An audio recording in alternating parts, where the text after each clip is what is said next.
Hello everyone, and welcome to this video from the National Weather Service and our partners here at Pima County and the Sheriff's Department about the heat coming up this weekend. A very hot period coming, the first one of the season, so we want to give you some tips on that. I'm here joined by colleagues and our partners, Sheriff Chris Nanos and Michele Manos from Pima County Health Department, and we've got some tips for you today, and we're going to kind of work our way through and hopefully keep you safe this weekend as the heat gets turned on.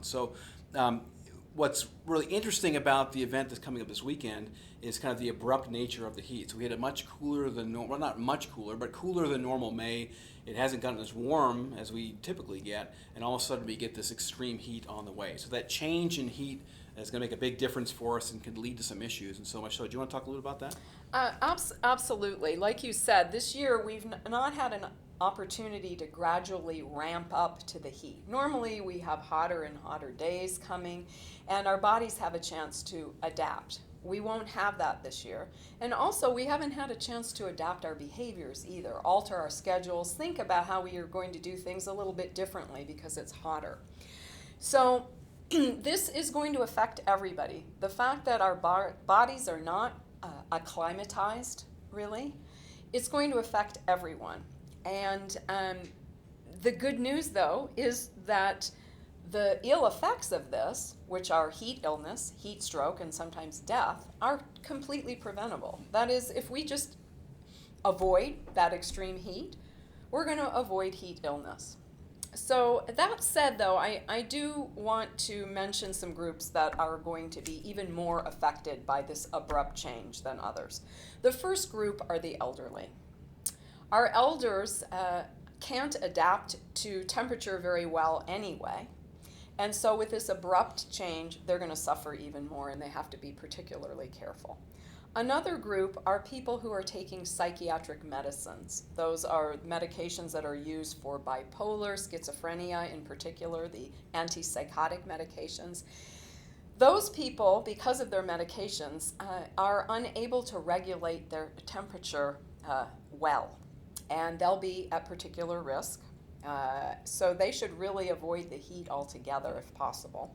And then, of course, our homeless. Our homeless have little to no access to cooling.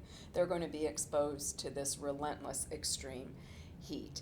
And, this is a problem that affects many people. We have hundreds of people present to Pima County emergency departments every summer for heat illness.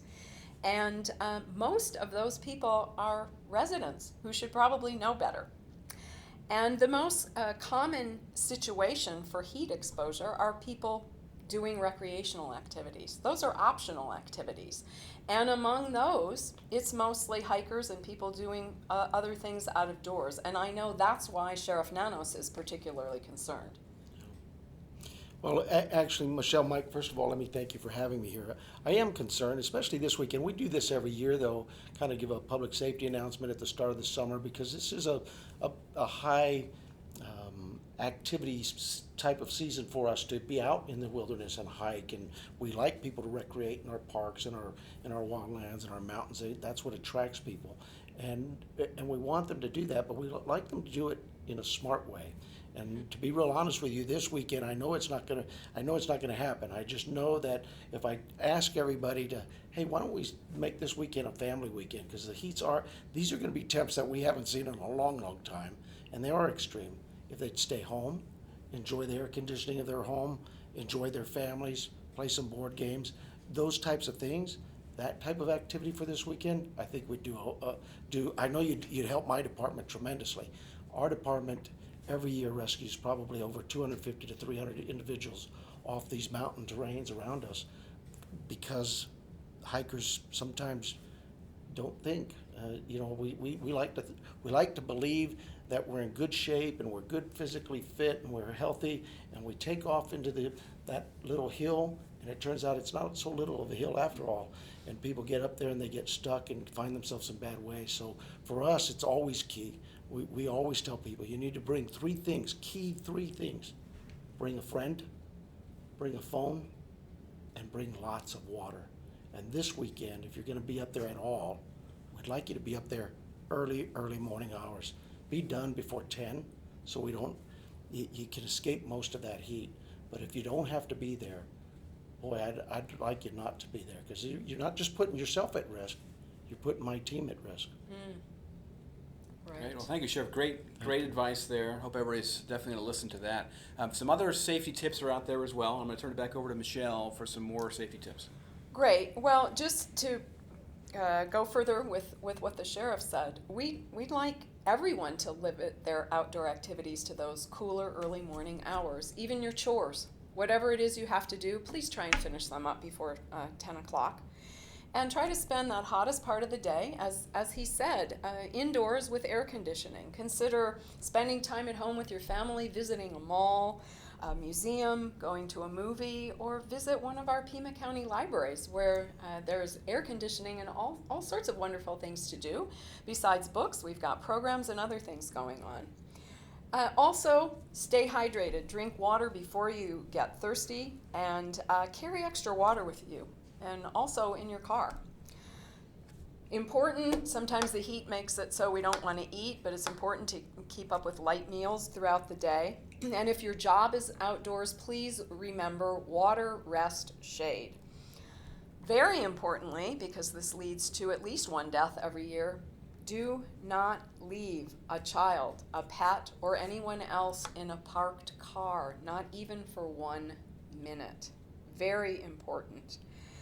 And again, if you're taking psychiatric medications, try to avoid heat exposure altogether, because those medicines will increase your risk of heat stroke. I'd like you to avoid alcohol and other recreational drugs, especially if you're spending some time outdoors. Those make your heat illness worse. And please check to see that your neighbors, especially elders, have sufficient cooling in their homes and also the essentials that they need during this period. Great advice, and that kind of leads into a little bit more information too about inside your homes. We've all been in the house in the summertime, and one of our family members, maybe it's one of my kids, will say, I want to bake some cookies, right? So you turn on the stove to 450 degrees, and all of a sudden it's like, it's getting really hot in here. Okay, so we got to be careful inside our homes as well, and making sure that we're reducing the heat that we're producing inside our home itself, so that we're not mitigating and reducing the good effects of our air conditioning and swamp coolers and things like that. So make sure you're thinking about inside your home ways to reduce the amount of heat that you have being produced inside your home. So I want to thank Sheriff Chris and Michele for coming by and sharing this message with everyone. Hopefully you're out there listening. Take proper precautions later on this weekend and throughout the summer as things continue to get hot as well. So just be extra careful out there. And the key is really just stay cool, okay? Stay informed. Watch for information that's coming out. Maybe it's on social media. Watch your favorite local news source. Get information that way so you're prepared. And really just stay safe. Make good decisions. And understand that hike can wait. These activities can wait. Do them early. And if it has to wait another day, you got to split up between days, do it. Okay, and take those precautions and you'll be safe. So thank you again for joining us. Appreciate your time.